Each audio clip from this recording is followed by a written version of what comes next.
The views expressed in this podcast are my own and those of my guests. They do not represent or reflect those of UCSF Health or my professional and clinical roles there. The content is intended for informational purposes only and is not medical advice. Please consult a qualified healthcare professional for specific medical guidance.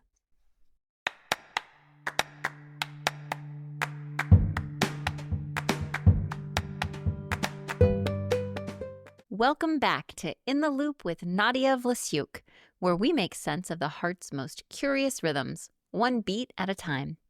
Today's episode is a special one because we're talking about a device that's not only central to my everyday clinical practice, but also part of the inspiration behind the name of this show, the Implantable Loop Recorder.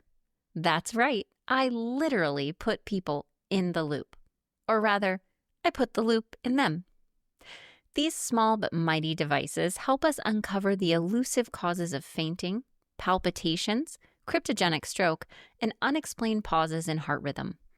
I'll walk you through what a loop recorder is, how it works, why we use it, and what patients can expect from the procedure, from consultation to follow-up. Loop recorders also hold a special place in my heart because I worked with my incredible team to develop an outpatient implantable loop recorder clinic at UCSF Health. Before this clinic, the patients had to come into our hospital and they were implanted behind a curtained area in our EP lab. Whether you're a patient, a clinician, or just curious about the tools we use in electrophysiology, you're in the right place. Let's get into it.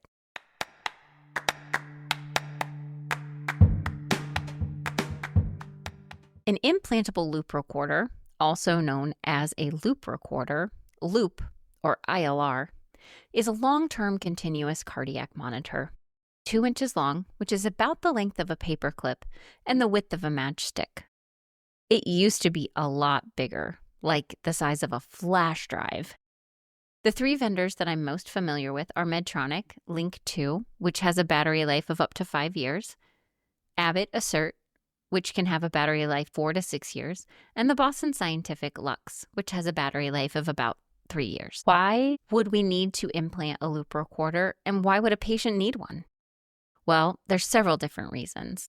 Palpitations, which is fluttering in the heart, feeling like you have a skipped beat, feeling like your heart might be racing at times, which leads us to one of the indications, tachycardia, which is a heart rate greater than 100 beats per minute, and bradycardia, which is a heart rate less than 60.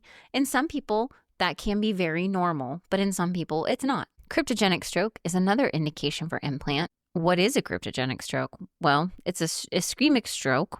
There's a blockage in blood flow, and the mechanism cannot be determined. And this is typically in 25 to 30% of stroke patients. We can implant a loop recorder for syncope, which is just passing out, losing consciousness, or fainting. And lastly, we can implant loop recorders for atrial fibrillation management. Let's talk briefly on class of recommendation.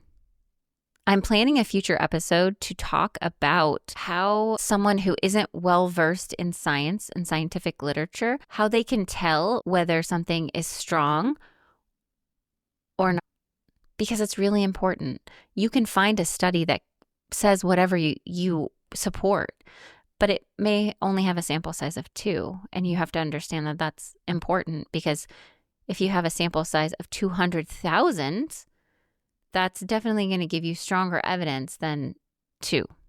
So we'll talk about that in a future episode. But right now, what I want to talk to you about is the class of recommendation. So there are 3 classes.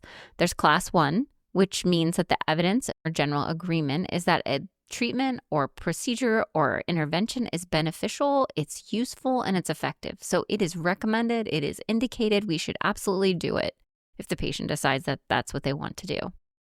Class 3, we can throw that out because that means that that treatment is not useful, it is not effective, and it can cause harm. It is not recommended. We're not doing it.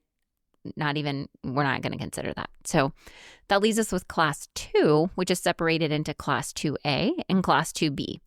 Class 2 is that there's some conflicting evidence, whether it's useful or efficacious. Class 2A has a little bit stronger evidence. It should be considered, and Class 2B is maybe considered, maybe not. So that's kind of where these classes of recommendation fall. Implanting an ILR for cryptogenic stroke is a Class 2A recommendation by society guidelines. What is a society guideline? Well, it's a guideline that's agreed upon by societies like the American Heart Association, the American College of Cardiology, and the Heart Rhythm Society. If you remember when we were talking about classes of recommendation, Class 2A means that it should be considered or could be considered. So cryptogenic stroke is an ischemic stroke. That means blockage to the blood flow to the brain. They don't know what the cause is. And since atrial fibrillation is the cause of 15 to 20% of all ischemic strokes, it makes sense that we would want to monitor for atrial fibrillation. There was a trial called the Crystal AF, or cryptogenic stroke and underlying atrial fibrillation, that was a randomized controlled trial to assess the effectiveness of detecting AFib with either a loop recorder or conventional follow-up. The study had a sample size of 441 patients who were 40 years of age or older that had no previous evidence of atrial fibrillation. They underwent randomization and had a loop recorder inserted. In this study, the median time to atrial fibrillation detection was 84 days. So if you think if somebody is wearing a monitor for 48 hours, for 2 weeks, for 30 days, we're not catching the AFib. We won't see it. We won't know unless someone happens to be wearing another one or they have an Apple Watch or something like that so that they can catch the AFib. But that's not going to happen very often. And here is another stunning fact for me on this trial was that 79% of those atrial fibrillation episodes, the patients were asymptomatic at 12 months.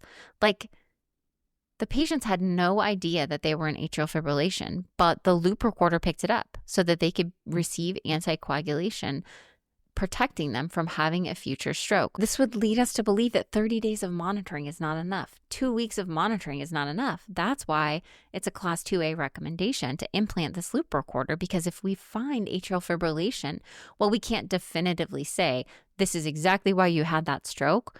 It's pretty strong that I would want to protect you from a future stroke if I saw atrial fibrillation. According to this data, 88% of patients who had atrial fibrillation would have been missed if they were only monitored for 30 days. There was another trial called the Stroke AF trial that was a randomized controlled trial to determine whether long-term monitoring was more effective than the usual care for atrial fibrillation detection in patients with stroke. At 12 months, 78% of patients would have been missed if they were only monitored for 30 days. And 96.3% of the first atrial fibrillation episodes were asymptomatic. That means 96.3% of these episodes, the patients had no idea they were having atrial fibrillation. They could not tell that they had any symptoms at all. So let's talk about syncope. Syncope is also a Class 2A recommendation for loop recorder insertion. What is syncope? Syncope is loss of consciousness or passing out. Sometimes there's a prodrome, which means that there are symptoms that happen before someone passes out, and sometimes it happens suddenly. You want to get a good history. You want to know what was happening around the time. Did they have symptoms before they passed out? Was it witnessed? Did someone see it? What was the relationship with meals? Were there symptoms after the episode? What medications was the person taking? Was there family history of loss of consciousness? Is there any sudden cardiac death in the family? If you are a healthcare provider, you want to get vital signs. You want to check orthostatic vitals. You want to listen for a murmur. Are there any rubs, any gallops? And then you want to pay attention to these high-risk features. Was the patient male? Was there lack of prodrome? Did they have palpitations? Did the syncope happen with exertion or trauma? Is the syncope in the presence of structural heart disease or congestive heart failure? And pay really close attention to the patient's family history. Syncope is 3.6% more likely to reach diagnosis with an ILR than with no monitoring at all. 74% of syncope diagnoses would have been missed if the patients were only monitored for 30 days. Atrial fibrillation management, that's also a Class 2A recommendation by society guidelines for loop recorder implantation. Atrial fibrillation is a chronic progressive dysrhythmia. We don't cure it. Once you have it, you always have it. We just manage it really well. The risks of AFib are decreased quality of life if the patient is super symptomatic or it leads to stroke or heart failure. A patient without looking at stroke risk factors has an increased risk of stroke of 5 times that of someone who doesn't have atrial fibrillation, a 3 times increase in the risk of heart failure and heart failure hospitalizations, and a 2 times greater risk of dementia. Using a loop recorder for atrial fibrillation management is a data-driven approach. It helps detect recurrence, screening, and response to therapy. It improves care and optimizes resource utilization. So those are the indications that have the strongest recommendation for ILR implant. Okay, so let's say you have an indication for implant. If you were to have this device implanted at UCSF Health, you would have an appointment with one of the electrophysiology nurse practitioners. We would discuss the implant, post-op care, and monitoring. Monitoring requires a scheduled transmission every 31 days, and insurances cover this differently. So I provide my patients with CPT codes so that they can call their insurances so that they do not have a surprise. I also feel like it's better to have the device implanted and not get monitored routinely. In the event that something happens, we can always pull a transmission. And it's better to have that data than to have no data at all. But if you have an indication to have a loop recorder and it's documented appropriately, typically insurances do a good job of covering. So what are the risks of implanting a loop recorder? Well, pain, bleeding, erosion, infection. And once we implant, if we don't get a good signal, we may have to take it out and implant it in a different position. How do we mitigate these things? Well, with pain, we use a local anesthetic typically. I use lidocaine. It does hurt when you inject the lidocaine and it stings and burns, but after that, once it starts to take effect, patients typically just feel pressure and not pain. There isn't much bleeding, but you can bruise a little bit. I've implanted loop recorders on patients who are on full blood thinners and haven't had a problem with bleeding. Erosion just means that the loop recorder is come out or moved or it doesn't stay in the pocket that was created for it. I have only seen that one time, and that was with a patient who didn't follow activity instructions. Infection, we do the procedure as a sterile procedure, even though it only needs to be done as a clean procedure, but I want to decrease infection if at all possible if patients follow our instructions. So far, knocking on wood, I haven't had an infection yet, but that doesn't mean it doesn't happen. So that's something we have to be mindful of. And out of all of the implants I've ever done, I've only had to change the position of implant one time because I didn't get a good signal. And I feel like if you're going to do something and it has something to do with like the patient had a stroke before, they've been passing out or something like that, then I should do it right and make sure I can see everything that I need to see. I would want someone to do the same for me. So where do these devices get implanted? Well, typically it's about the 4th intercostal space. So that's the 4th in between the rib space at either a 45-degree angle to the sternum or parallel to the sternum. I prefer to implant parallel to the sternum. Abbott always does a really great job and comes in and does mapping before, and 9 times out of 10, I get a better signal when I'm parallel to the sternum. So what does the implant look like? Well, let me run you through the experience in our outpatient loop recorder clinic. The patient will check in with our front desk. They'll be taken to get vitals with a medical assistant. And then I will come in and talk to them again, see if they have any questions, have them sign their consent form. And then one of my nurses will take them into the procedure room and they will get them draped and prepped and ready to go. I'll come in and I will get gowned up and gloved, and then we'll have a timeout where we make sure we have the right patient and we're doing the right thing to them And then we start the procedure. I will inject the numbing agent under the skin, and then we typically wait about 5 minutes for that to take effect. I just talk to the patient the whole time. They're drapes. I usually have a team member that's holding the drape up off of their face so that we can talk and they don't feel claustrophobic. And then I'll let them know that we're going to get started. We can still have a conversation. We keep it kind of nice and light in the room, and I talk the patient through everything. Each of the loop recorders comes with its own tool set. So I have a nice punch tool is what it's called. It's not like a scalpel. It's a blade on a handle. And so I make the little incision, and then I will use a tunneling tool, and there will be pictures in the show notes so you can see what these insertion devices look like. They have like what looks like kind of like a plastic toothpick on the end of it, and the other end looks like a syringe because the device, the loop recorder, is actually loaded into the insertion tool.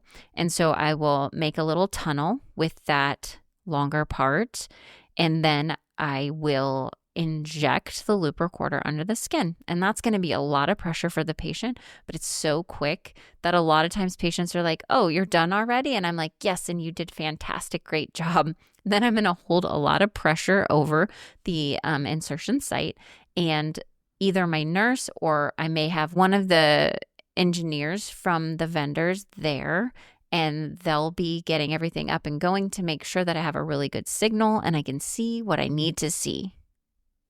And once we've made sure that we're getting a good signal, which for the clinicians listening, that's usually 0.2 millivolts or higher.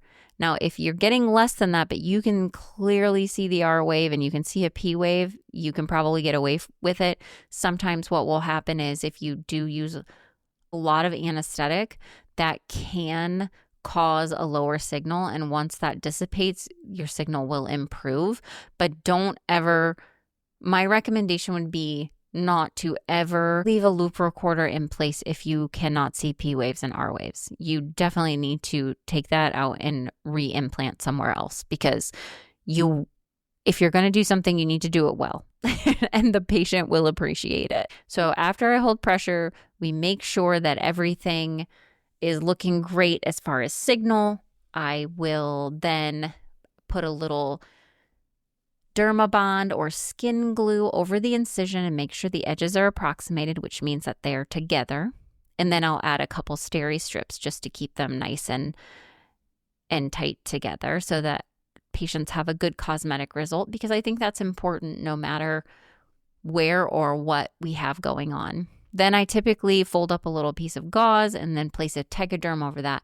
And I have the patients know that they can take a shower that day if they really like, or they can just leave it and let it stay dry overnight. The tegaderm does a good job, so I'm not worried about it, because I'm going to have them take the tegaderm and the gauze off the next day, but leave the steri strips and the Dermabond in place. And then they can shower. So post-operatively, showering every day is fine. One thing I tell all my device patients is to keep a roll of paper towels in the bathroom, because you don't want to put a dirty towel on top of a clean incision. So when you're getting out of the shower, just take a clean paper towel, pat it dry, toss the paper towel, and you're good to go. And just don't touch the site, because we don't want infection, right?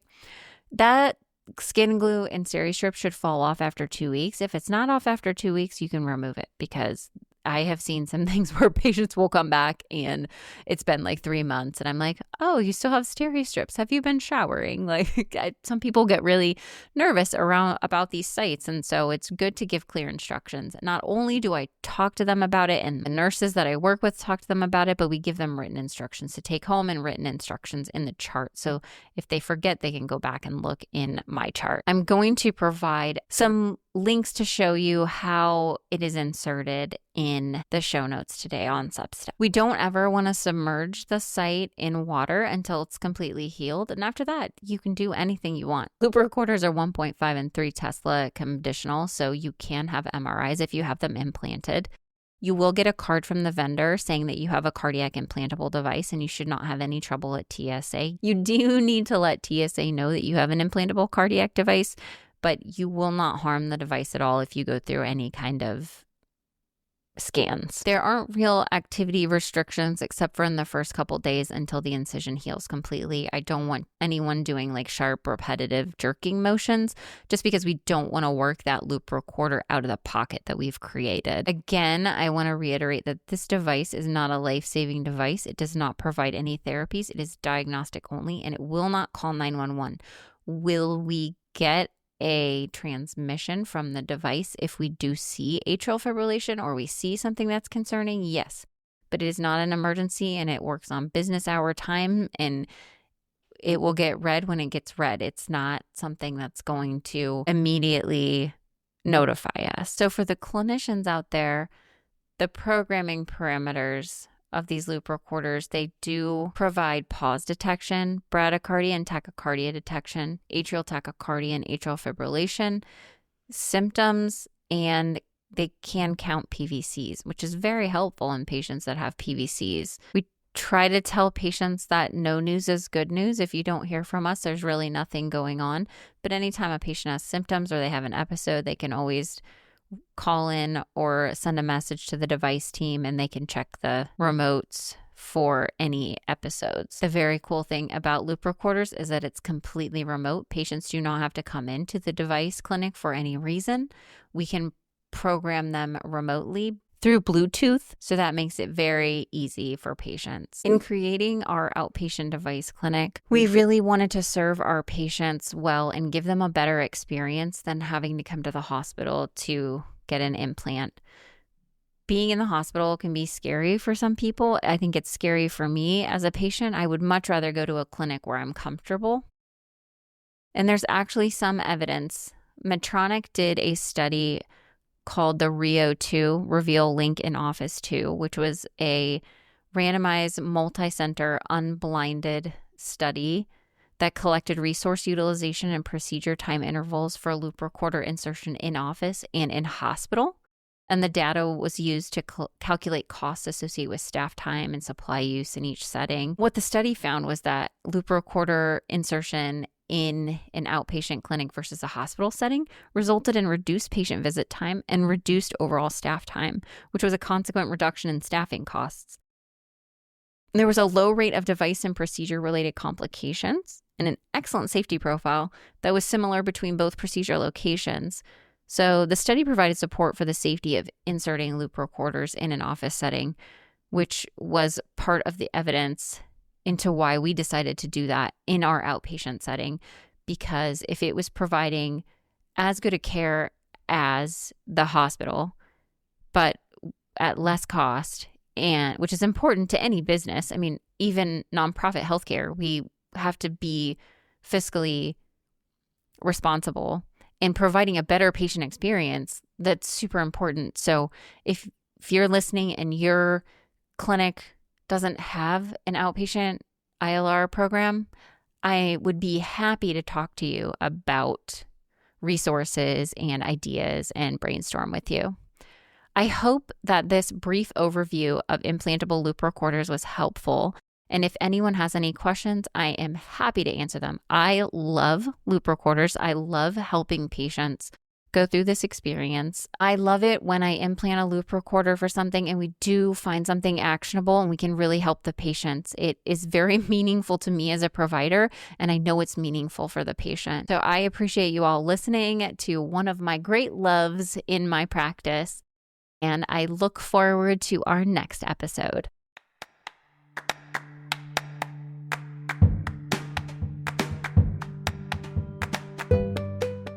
Thanks for tuning in to this episode of In the Loop with Nadja Wlasiuk. I hope you found today's discussion insightful and empowering. Feel like diving deeper into the topics presented today? Be sure to check out the show notes for references and more helpful information. You can also visit our Substack or Instagram, Facebook, and TikTok. Remember to stay curious and stay informed. Now you're in the loop.